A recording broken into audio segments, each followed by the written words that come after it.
vídeo de hoje, nós vamos conversar um pouco sobre Bartleby e Companhia, que é um romance que o Henrique Vilas-Matas publicou originalmente no ano 2000, mas que chegou aqui no Brasil em 2004 pela falecida Kozak Naif. Este livro aqui dá início à chamada tetralogia do autor, que nada mais é do que uma série de livros que encenam no tema e na estrutura duas posturas antagônicas com relação à literatura.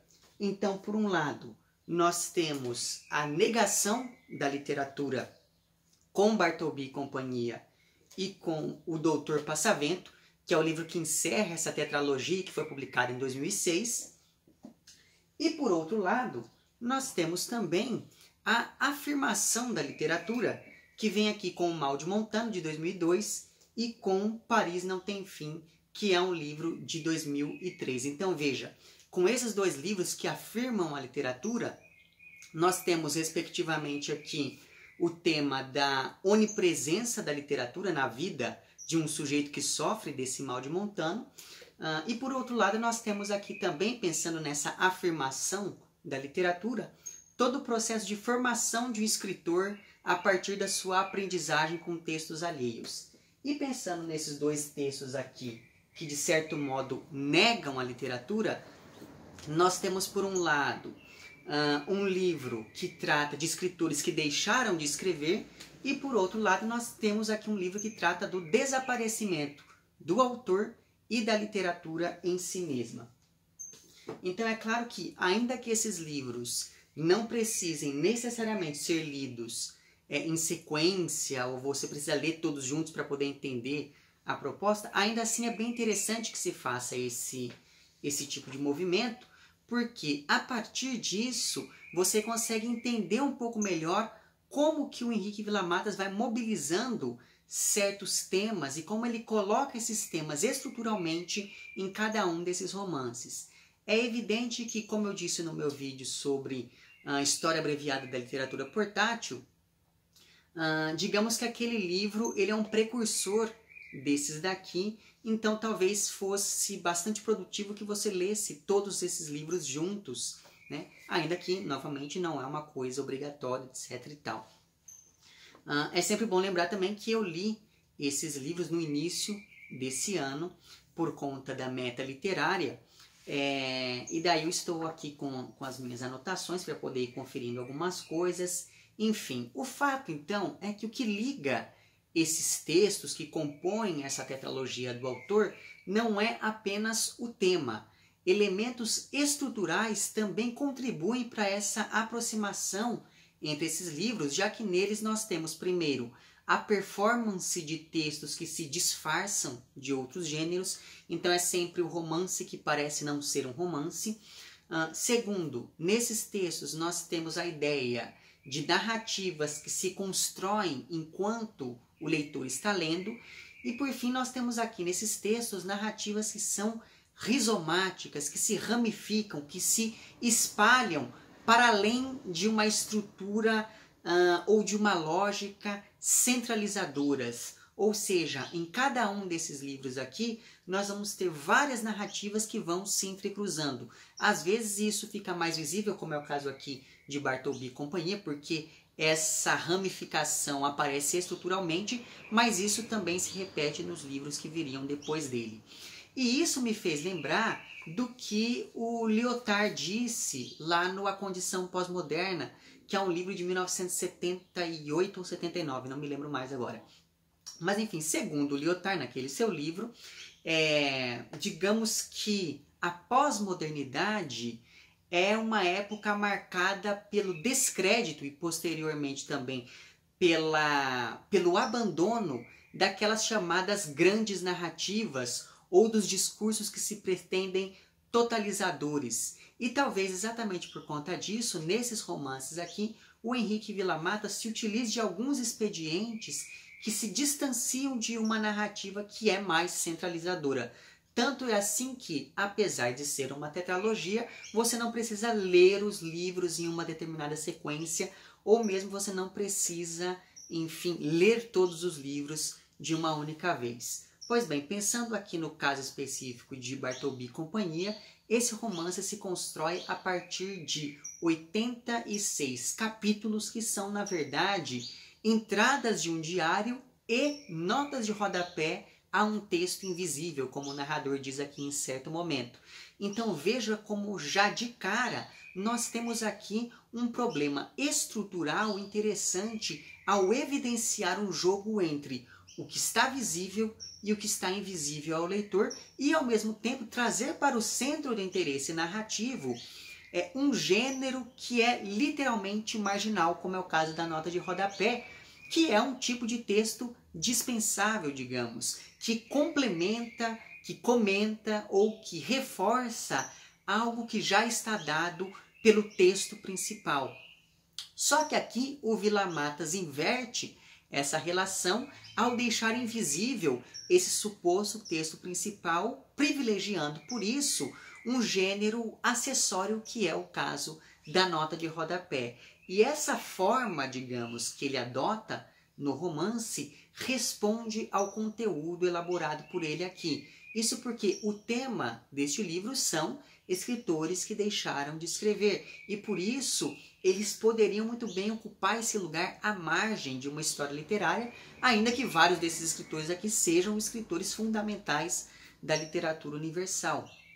Então veja, como ele está falando desses escritores marginais com relação à própria escrita, essas notas que são anotadas em um suposto diário também acabam ocupando, ou pelo menos trazendo para o centro da discussão, essa ideia de uma marginalidade de gêneros literários, né? E o diário em si, né, que é outra questão que está muito implicada não apenas nesse romance, mas nos romances subsequentes, o diário é um gênero que por si só já problematiza o conceito de literatura. E acredito eu que eu tenha dito isso no meu vídeo sobre o quarto de despejo. Né? Como que o diário é um gênero que muitas das vezes é entendido como um gênero menor dentro das possibilidades da literatura. Então veja, o Vila Matas vai falar desses escritores do não, como ele diz aqui, né? Que produzem uma literatura do não ao negarem a atividade literária. E para fazer isso, ele coloca o texto principal para o espaço, ele desloca o texto principal para o espaço da invisibilidade, porque assim ele consegue tornar visível aquilo que antes era marginal, conforme reúne de maneira quase enciclopédica esses tais escritores do não aqui ao longo dessa narrativa. Exatamente por conta disso, Bartleby e Companhia é um livro que problematiza o romance como um gênero literário. Então este livro aqui é composto por notas de rodapé, que na verdade são entradas em um diário, mas que podem ser entendidas como capítulos de um romance, ou como contos de um livro, ou como verbetes em uma enciclopédia, ou como pequenos ensaios literários, enfim. Então veja que essa ideia de um romance enciclopédico que rasura os limites do próprio gênero me fez lembrar do conceito, por exemplo, de multiplicidade, que é uma das propostas para o próximo milênio estabelecidas lá pelo Ítalo Calvino, né? Então, ao tratar da proposta da multiplicidade, o Calvino se refere a um tipo de literatura de estrutura plural, um tipo de literatura que é composta por uma estrutura que tem em si elementos heterogêneos. Então veja que essa multiplicidade já é atestada aqui pelo Vila Matas neste livro que literalmente abre o próximo milênio, né? Porque como eu disse, esse livro ele foi publicado originalmente no ano 2000. Muito bem, pensando agora então no título deste livro, bem como na síndrome da qual ele vai tratar aqui em vários momentos, esses dois elementos aqui de Bartleby e Companhia fazem referência, ou ao menos recuperam, um texto do Herman Melville, que é o autor lá de Moby Dick, e eu estou falando aqui de Bartleby, o Escrevente, uma história de Wall Street, que é um conto que foi publicado originalmente em 1853. Parêntese, eu recomendo bastante essa minha edição aqui, que é pela Autêntica, porque nela, para além do texto, nós temos também, do conto em si, nós temos também um ensaio do Agamben chamado Bartleby ou da Contingência. E este ensaio, de certa maneira, abre várias chaves de leitura, várias possibilidades de leitura que são bastante interessantes para que o leitor vá acompanhando ao longo do contato com este texto. Então fica aqui a minha recomendação desta edição mesmo. Mas vamos lá. O personagem título do conto do Melville é tão apático e tão alheio a tudo que lhe acontece que ele consegue, por exemplo, ficar horas a fio sentado olhando para uma parede em branco no escritório onde ele trabalha, que é um escritório que fica em Wall Street. E o Bartleby, ele é copista nesse lugar.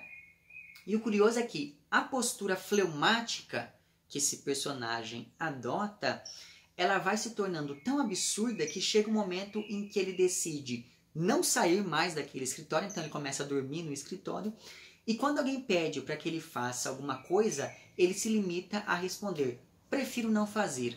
E essa situação é tão desconfortável que ninguém sabe como reagir a tudo isso, porque afinal de contas, prefiro não fazer é diferente de eu não vou fazer. Essa frase do Bartleby não é nem uma afirmação completa e nem uma negação absoluta. Então parece que está sempre faltando alguma coisa a nível semântico nessa frase que o personagem vai repetindo ao longo do conto. Porque a gente sempre pensa, será que ele prefere não fazer, mas vai fazer assim mesmo? Ou será que ele prefere não fazer e por isso não fará de fato? Então veja que essa postura do Bartleby, para além de ser um exemplo muito bem acabado de uma forma de resistência pacífica, digamos, é também toda a antítese daquele capitalismo selvagem representado pelo espaço de um escritório em Wall Street. E essa frase dele, que é prefiro não fazer, ou prefiro não fazer isso, dependendo da tradução, é bastante inquietante e gerou várias discussões, tanto aqui pelo Agamben quanto por outros autores bastante importantes para que a gente pense na construção de um discurso sobre este conto do Melville.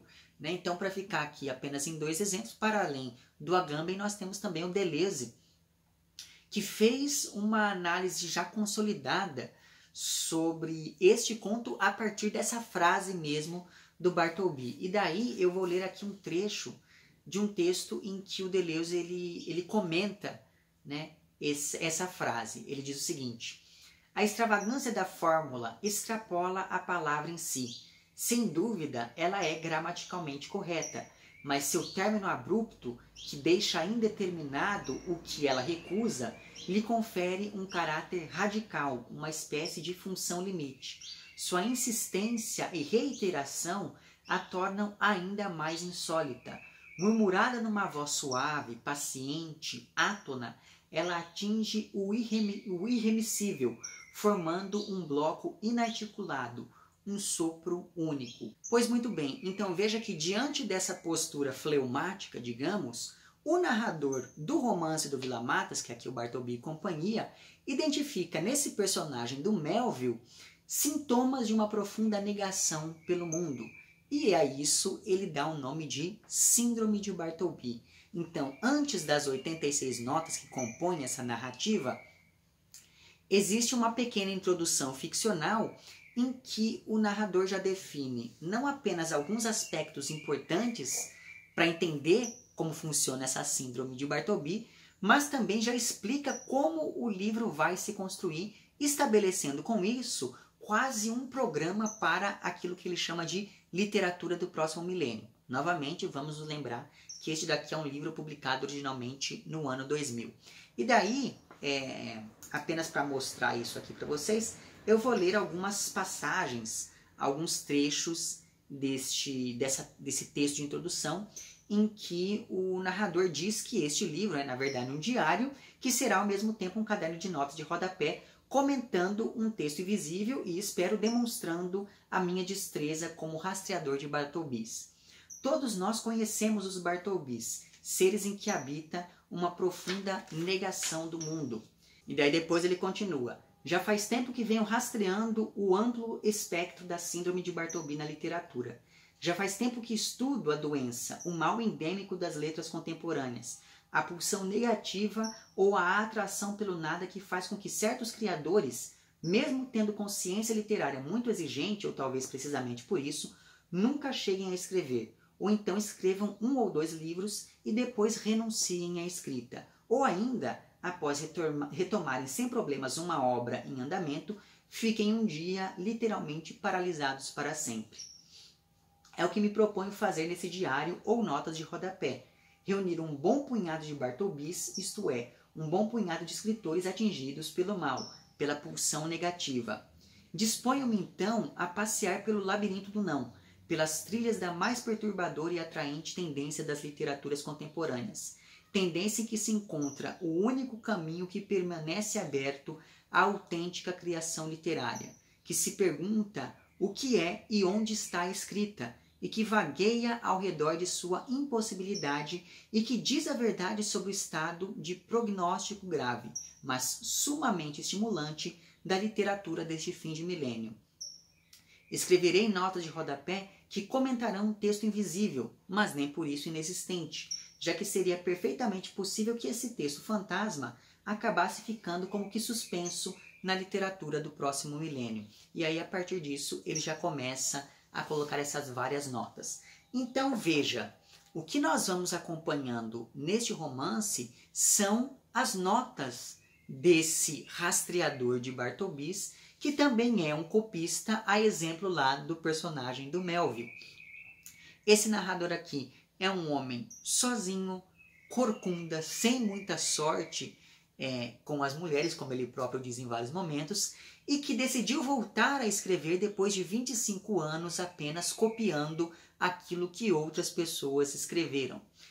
Então, no passado, esse narrador já tinha publicado um livro sobre a impossibilidade do amor. E daí, 25 anos depois, ele decide fazer essa espécie de história da literatura do não, que ecoa muito bem aquela história abreviada da literatura portátil, depois que ele ouviu, de maneira equivocada, uma pessoa sendo chamada de Sr. Bartleby no escritório onde ele trabalha. Então ele escuta o nome, só que acaba se confundindo.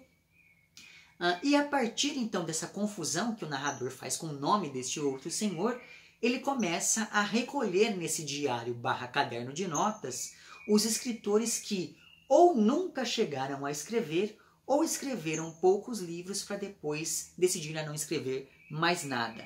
O interessante aqui é pensar que já no conto do Melville, essa ideia da postura do personagem título contagiando os amigos já estava mais ou menos presente. Então, o que o Vila Matas faz neste livro é aprofundar essa noção de uma síndrome ao transformar essa postura do Bartleby em uma doença de fato. E uma doença bastante paradoxal, porque afinal de contas ela dignifica alguns dos escritores que constam nessa quase enciclopédia aqui proposta pelo Vila Matas. Tanto é assim que o texto que faz às vezes de epígrafe do livro diz o seguinte: a glória ou o mérito de certos homens consiste em escrever bem, o de outros consiste em não escrever. Então, a partir dessa noção de uma quase enciclopédia, o narrador começa a demonstrar como essa síndrome de Bartleby afeta a literatura desde o século XIX até os nossos dias. Só que, ao fazer isso, o narrador parece também tentar justificar a sua própria impossibilidade de escrever. Então é como se, com essa pesquisa, o narrador nos mostrasse que a síndrome não é sinônimo propriamente de fracasso, mas é algo intrínseco à literatura dos últimos 200 anos. E além disso, ao se definir aqui como um desses Bartlebys, o narrador acaba se colocando ao lado desses grandes escritores da literatura universal que simplesmente pararam de escrever. Então, em ambos os casos, nós estamos aqui falando de pessoas que preferiram não fazer literatura para recuperar lá a frase do Bartleby original. E ainda pensando neste narrador, é interessante notar que, apesar de se aproximar do Bartleby original, ele ao mesmo tempo faz exatamente O contrário do que fez o personagem do Melville, porque enquanto o personagem do conto original resolveu não fazer nada, esse narrador decide voltar a escrever quando se reconhece como um Bartleby. De modo que, ao escrever essas notas, o narrador está ao mesmo tempo se curando dessa síndrome, já que, ao escrever sobre a própria crise, o narrador também acaba espelhando as crises alheias, e é daí que vem essa reunião de vários outros escritores. E essa mudança na atitude deste narrador em relação à escrita acaba levantando um questionamento sobre a possibilidade de nós pensarmos que todo escritor não faz nada além de copiar. Afinal de contas, mesmo no caso, por exemplo, de um narrador em primeira pessoa, nós estamos falando de vozes que não são as vozes do escritor em si, ainda que essas vozes não existam fora da materialidade da própria cópia. Então é como se o Vila Matas estivesse nos mostrando aqui que a literatura é, por si só, sinônimo de cópias seguidas de cópias. Não por acaso, um dos expedientes mais frequentes na obra do Vila Matas é justamente esse recurso intertextual, que nada mais é do que copiar aquilo que outras pessoas já escreveram antes dele. Pois bem, alguns desses escritores do não, esses Bartlebys, que foram aos poucos sendo afetados pela pulsão negativa e cujas obras se enriquecem, inclusive, com esse silêncio da negação da literatura, alguns desses Bartlebys são, então, e daí é claro que aqui eu vou olhar os nomes deles. Nós temos aqui, então, nessa lista, o Roberto Moretti, que é o autor de um livro chamado Instituto Pierre Menard, que nada mais é do que uma escola onde os alunos aprendem a dizer não e depois disso se tornam copistas. Nós temos aqui também, como um dos Bartlebys, o Robert Walser, que é o autor lá do Jacob van Ganten. E o Robert Walser, ele foi copista também, em algum momento da vida. Para além disso, nós temos aqui nessa lista o Robert Musil, ou algo do tipo, que é o autor lá do Homem Sem Qualidades, cuja obra, então, problematiza o conceito de ficção ao ser uma obra autobiográfica. Para além disso, nós temos aqui o próprio Herman Melville, então o narrador defende que o Melville era também um Bartleby e ele criou esse personagem para poder descrever a si mesmo. Para além disso, nós temos aqui o caso do Juan Rulfo, que é lá o autor de Pedro Páramo, livro sobre o qual nós conversamos aqui em algum momento do passado. E segundo o que diz aqui o narrador, teoricamente, o Rulfo parou de escrever porque o tio dele, que era quem lhe contava as histórias que ele escrevia, morreu. Então, depois da morte desse tio, o Juan Rulfo parou de escrever.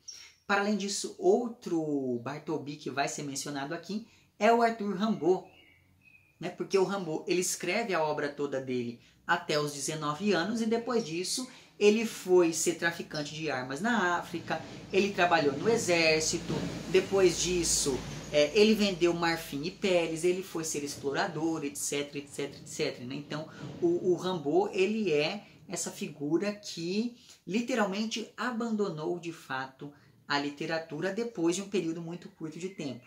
Outro autor aqui identificado como um desses Bartlebys é o Franz Kafka, que pediu para que o amigo lá queimasse toda a sua obra depois que ele morresse, mas ainda bem que o amigo não fez isso. E exatamente por conta disso, por conta dessa negação total da literatura, o Kafka acaba aparecendo aqui também nessa lista. Outro autor que vai aparecer aqui também de maneira um pouco mais aprofundada é o Fernando Pessoa, que escreveu mais como seus heterônimos do que assinando como ele mesmo. Então, exatamente por conta disso, existe nessa postura dele uma negação não apenas da identidade, mas também de uma literatura que poderia ser associada a ela. E além desses escritores aqui, existem também alguns grupos bastante interessantes. Então, por exemplo, você tem aqui nessa lista de Bartlebys o grupo dos suicidas, como por exemplo a Virginia Woolf, que se afogou, o Paul Celan, que também se afogou, um autor francês chamado Chamfort, ou algo do tipo, E a história desse Chamfort é uma história terrível, porque ele tentou dar um tiro no próprio rosto, aí ele não morreu. Aí ele pegou um cortador de papel, tentou cortar o pulso, não morreu. Tentou cortar a garganta, não morreu. Aí se afogou no sangue, não morreu. Ele só morreu 1 ano depois de todos esses eventos, né? Ou quase 1 ano depois de todos esses eventos. Então veja, esses escritores do grupo dos suicidas, a negação deles é tão profunda que eles chegam a negar, inclusive, a própria vida. E esse tema da negação da vida por meio do suicídio e de um suicídio que se transforma em literatura também estava presente lá no História Abreviada da Literatura Portátil. Então veja que esses dois livros eles acabam se conectando também a partir deste tema. Mas enfim, para além desse primeiro grupo, nós temos também o grupo daqueles que simplesmente deixaram de escrever, como é o caso, por exemplo, do Salinger. E é engraçado porque tem um momento aqui em que o narrador diz na nota, se não me engano, 31, que ele encontrou o Salinger um dia em um ônibus em Nova York. Só que assim, essa história que o narrador conta aqui, na verdade, é um conto que o próprio Salinger escreveu. Então veja que essa relação intertextual se dá das mais diversas maneiras aqui. Para além do Salinger, que é lá o autor do Apanhador no Campo de Centeio, nós temos nesse grupo também o Beckett, que foi para um asilo no fim da vida. Nós temos o Thomas de Quincey, que é um sujeito que se viciou em ópio e por conta disso deixou de escrever. Nós temos também o Keats, nós temos também o Petrônio, que segundo diz aqui o narrador, resolveu viver ao invés de continuar escrevendo sobre a vida. Para além desse grupo, nós temos também o grupo daquelas pessoas que nunca escreveram, mas que ainda assim são consideradas escritores do não por este narrador. Então nós temos, por exemplo, um sujeito chamado Joseph Joubert, ou algo do tipo. Nós temos também aqui o Roberto Baslen, que era um tradutor e que só publicou alguma coisa póstumamente, digamos. Nós temos também o Pepin Bédio, que fazia parte daquela geração de 1927, junto com o Lorca, né, na literatura espanhola. Mas ainda assim o Pepin Bédio nunca escreveu nada, o que é uma coisa bastante curiosa. Para além disso, nós temos também aqui o grupo dos escritores que tentaram não produzir, como é o caso, por exemplo, do Hofmannsthal e do Duchamp, né? E é bastante curioso o Duchamp estar presente aqui, porque o Duchamp era um artista plástico, mas o Duchamp tem uma coisa interessante, porque durante 25 anos ele deixou de produzir arte e ficou jogando xadrez. Ele se dedicou ao xadrez, né? E o Duchamp também é um autor que já havia aparecido lá no História Abreviada da Literatura Portátil. Então veja que a recorrência desse escritor não me parece gratuita na obra do Vila Matas. E por fim nós temos também aqui, é claro que existem vários outros escritores, mas para ficar apenas aqui em alguns casos mais interessantes, nós temos aqui também o grupo dos escritores fictícios, como por exemplo a Rita Malou, que é uma autora que vai aparecer depois no Exploradores do Abismo, que é um livro do Vila Matas, sobre o qual nós já conversamos aqui em determinado momento do passado. Né? A Rita Malou, ela é uma personagem daquele conto chamado Porque Ela Não Pediu Isto, que na minha opinião é um dos melhores contos do Vila Matas. Para além disso, nós temos aqui também a história do Paranoico Pérez, e a história desse autor é muito interessante porque o Paranoico Pérez ele não chega a publicar nada porque, segundo ele diz, todas as ideias que ele tem são roubadas pelo José Saramago. Então, quando ele tem uma ideia, meses depois ele descobre que o Saramago está escrevendo um livro exatamente sobre aquilo que ele pensou. E por conta disso, então, o Paranoico Pérez se paralisa e não consegue escrever mais nada. Então é muito engraçada a história desse personagem. Para além disso, nós temos aqui também a menção ao Barão de Tave, que é um dos heterônimos do Fernando Pessoa, né, que comete suicídio porque ele não consegue escrever outro livro além de um chamado A Educação do Estoico, da impossibilidade de se fazer uma arte superior. Então veja que o título deste livro do Barão de Tave é bastante sugestivo. E por fim, pensando nesses escritores fictícios aqui, nós temos a Maria Lima Mendes, que deixou de escrever porque ela entrou em crise, já que ela não conseguia acompanhar todo o ritmo daquela geração do Nouveau Roman francês. Então é bastante engraçada a história dessa personagem, porque ela vai exigindo tamanha perfeição de si mesma que chega um momento em que ela não consegue mais escrever nada. Então veja que Curiosamente, esse texto aqui acaba colocando em evidência, ou pelo menos coloca como equivalentes, aqueles escritores que são reais e outros escritores que são inventados. E isso é algo bastante frequente na obra do Vila Matas, essa equiparação da ficção com a realidade. E ao mesmo tempo em que faz isso, esse narrador também coloca nessa lista Bartolbis cujos nomes são de escritores que nunca chegaram a escrever. Ou seja, a literatura do não é, antes de tudo, uma literatura em potencial, mesmo quando não realizada. Então, essa literatura do não é tão invisível quanto o texto que está sendo comentado por essas notas aqui reunidas nessa espécie de diário proposto pelo narrador. Então, só que, como o próprio narrador diz aqui em algum momento, ser invisível é diferente de não existir. É como então se o Vila Matas estivesse apontando não apenas para aquela literatura que existe, mas também para um tipo de literatura que poderia ter existido. Por isso, o mutismo desses autores do não, desses Bartolbis, também é um mutismo cheio de significados. Esse silêncio, ele não é um silêncio vazio, já que toda essa literatura do não é também a literatura do porvir, é a literatura do próximo milênio, como é dito aqui em alguns momentos, porque essa literatura do não, ela existe como potência criativa. E exatamente por conta disso, essa literatura, ela não pode ser definida de maneira completa. E daí sobre isso existem dois trechos que me parecem significativos e que estão nas páginas 167 e 168.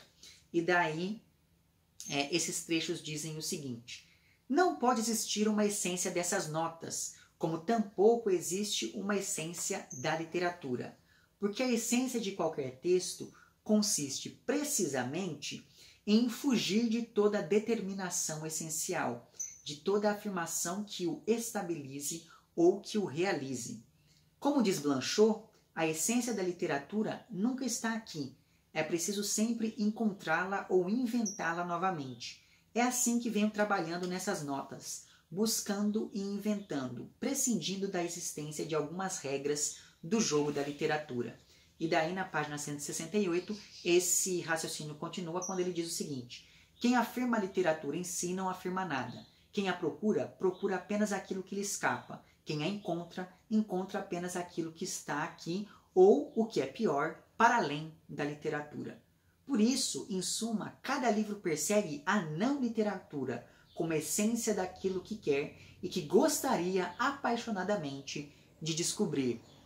Então veja que nesses dois trechos, que são trechos bastante importantes para que a gente entenda essa poética que se estabelece não apenas neste livro, mas em toda essa tetralogia do autor, nesses trechos nós temos não apenas a ideia de uma não literatura, mas também nós temos colocado aqui explicitamente a ideia de que este texto aqui está em processo de construção conforme nós estamos lendo. Então esse é um texto que não está completamente finalizado. E tem mais uma coisa também. Como diz aqui o narrador em determinado momento, ou como ele sugere nesse trecho que eu acabei de ler, toda não literatura aponta para a literatura em si, assim como essas notas apontam para aquele texto invisível.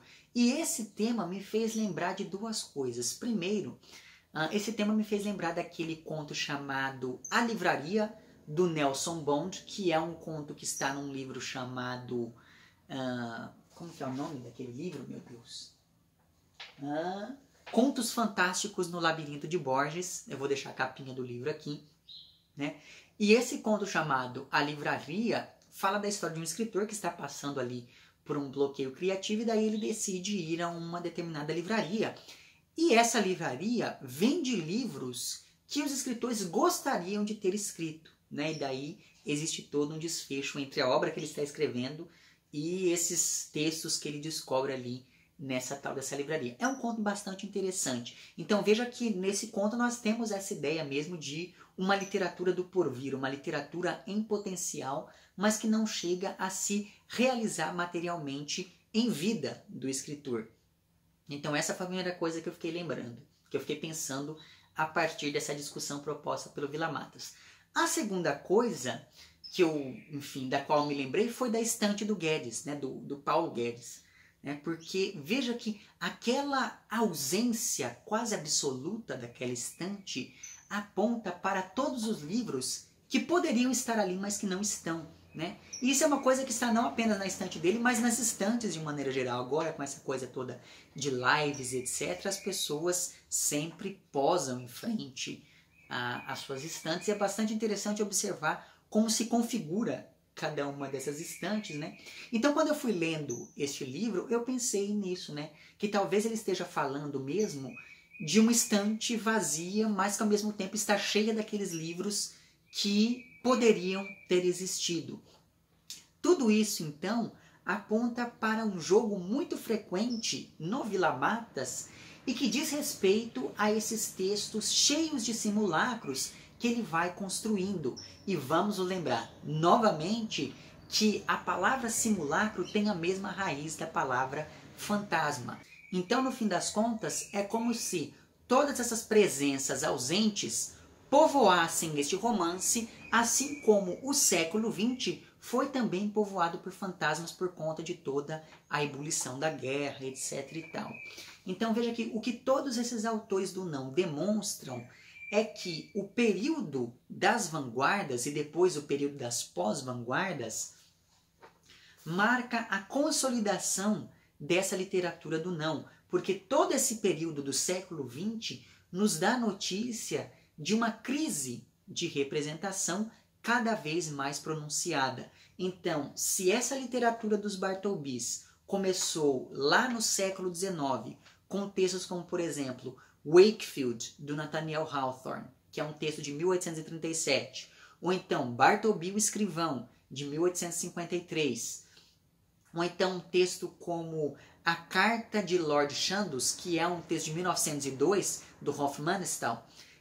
Se essa síndrome do Bartleby começa então com esses três textos, ao longo do século XX, o que aconteceu foi um aprofundamento dessa síndrome dos Bartlebys. E não me parece gratuito que essa tal síndrome de Bartleby tenha se tornado uma verdadeira epidemia ao longo do século XX, porque afinal de contas, como disse o Adorno lá em Prismas, seria impossível fazer poesia depois de Auschwitz. Então veja que essa crise da representação associada às vanguardas é fruto também de uma crise política por conta do período das guerras. E graças a isso, os escritores acabaram contraindo a síndrome de Bartleby. E em outro texto chamado A Posição do Narrador no Romance Contemporâneo, o Adorno aponta para uma aparente contradição na literatura produzida ao longo do século XX, porque os tempos impossibilitariam a narração, mas sem narração não existe romance. O romance ele precisa da narração para acontecer. E, de certa maneira, essa contradição que o Adorno identifica na literatura do século XX acaba sendo atualizada pelo Vila Matas nessa obra aqui, que de certa maneira aponta para a literatura do século XXI. É como se este livro tivesse essa pretensão de fazer a ponte mesmo entre esses dois séculos para mostrar uma continuidade literária unindo ambos. De modo que a não literatura dos Bartlebys é uma forma de dar continuidade à literatura, reforçando a resistência pacífica do Bartleby e dando visibilidade a um texto invisível, como é o caso do texto ao qual se referem essas 86 notas que compõem aqui Bartleby e companhia. Pensando então nesse texto invisível e nesse jogo de simulacros promovido pelo Vila Matas, é interessante notar como tudo isso se potencializa formalmente nesse romance aqui, porque a confluência entre realidade e ficção, a rede de citações, a crise de representação, todos esses temas são bastante comuns, bastante frequentes na obra do Henrique Villa-Matas, e eles sempre apontam para uma ruptura com a noção de uma literatura mimética. Eu acho que eu falei bastante disso, se não me engano, no vídeo sobre Uma Casa para Sempre. Então veja, os textos do Villa-Matas são marcados pela ausência de referentes, e é por isso que ele sempre volta aos mesmos temas. E no caso deste romance aqui, isso se traduz na forma do texto, quando nós pensamos que o romance, ou pelo menos o texto ao qual essas notas se referem, também é um texto que está ausente.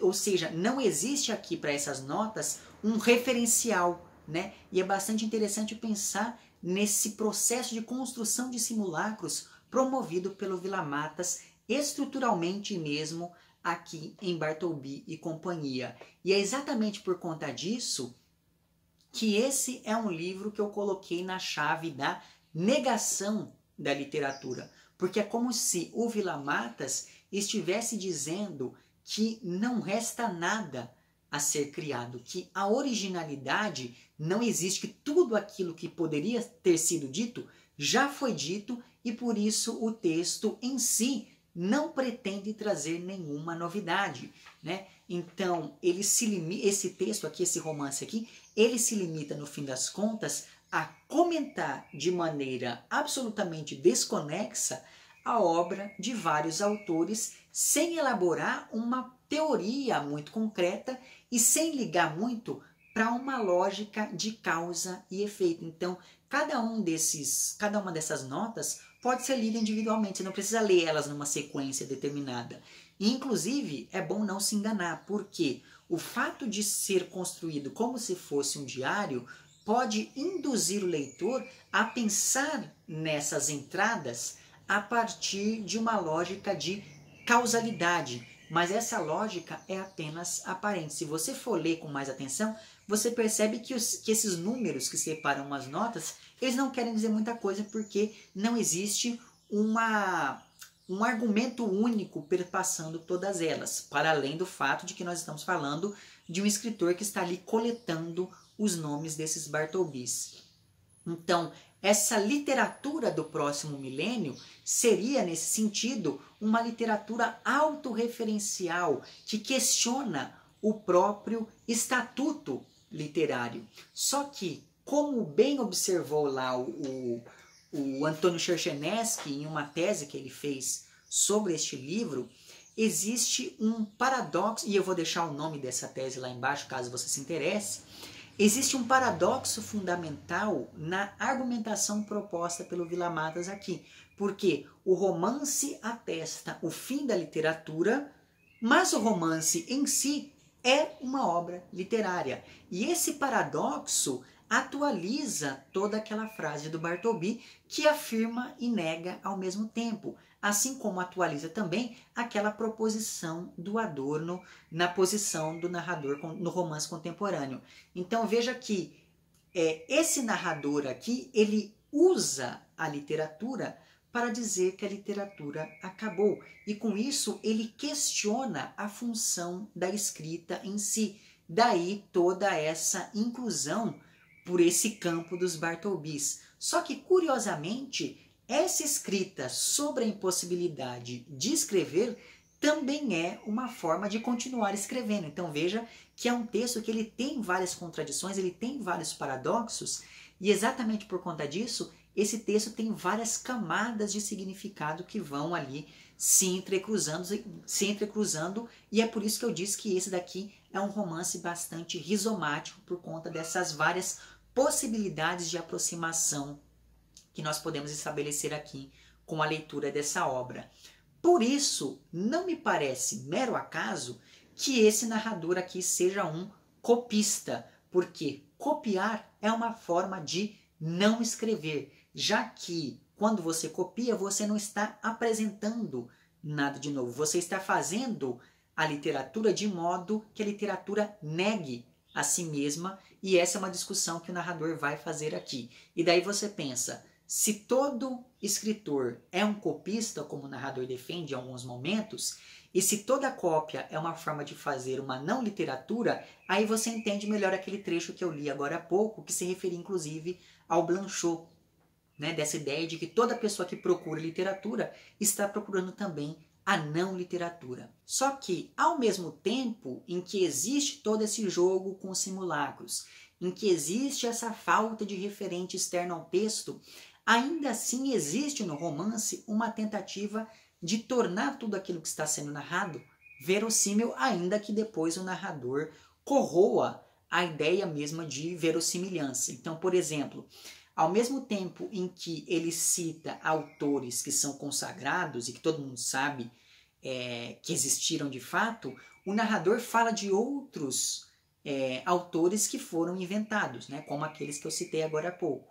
Ou ainda, existem momentos aqui em que esse texto se aproxima do gênero diário, só que de um diário a gente espera a realidade, ao passo que aqui nós temos a ficção, de modo que realidade e ficção são aqui tomadas como elementos equivalentes, assim como se equivalem essas notas e o texto que elas supostamente estão comentando.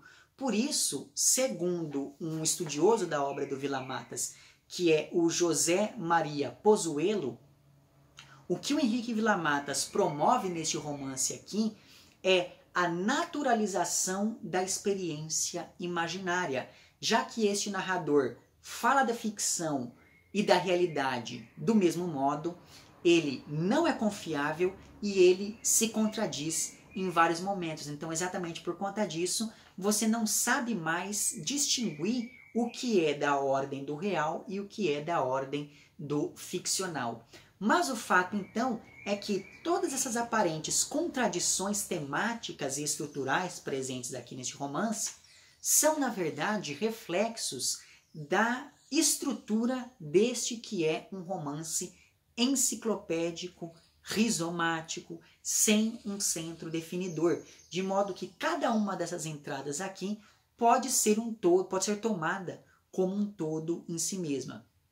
E é claro que todas essas discussões que eu fui trazendo aqui nesse vídeo já haviam aparecido antes, de uma maneira ou de outra, no História Abreviada da Literatura Portátil, e exatamente por conta disso eu resolvi falar daquele livro antes de chegar aqui neste que é o romance que abre a tetralogia do autor, né? Porque lá no História Abreviada da Literatura Portátil, o Vila Matas também estabelece essa tensão entre gêneros textuais, porque aquele é um romance que parece uma obra de historiografia literária, bem como também estabelece uma tensão entre a ficção e a realidade, que é, como eu disse, algo bastante comum, é um expediente muito comum na obra deste autor, e exatamente por conta disso, então, fica aqui a recomendação de leitura deste livro.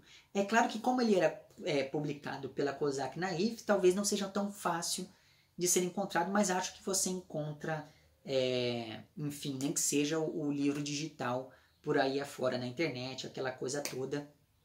Porque para você que se interessa pelo Vila Matas, me parece que esse daqui é um livro que ocupa uma posição quase central ao lado lá do História Abreviada da Literatura Portátil. Esses dois livros eles formam um par bastante produtivo para que a gente entenda, enfim, como funciona a obra do Vila Matas. É claro que, para além do livro, eu recomendo que você leia também lá o conto do Melville, de preferência nessa minha edição aqui, porque, como eu disse, essa edição aqui ela é enriquecida com um texto de apoio que é bastante interessante para que a gente pense não apenas o conto em si, mas até mesmo aqui o romance do Vila Matas, certo?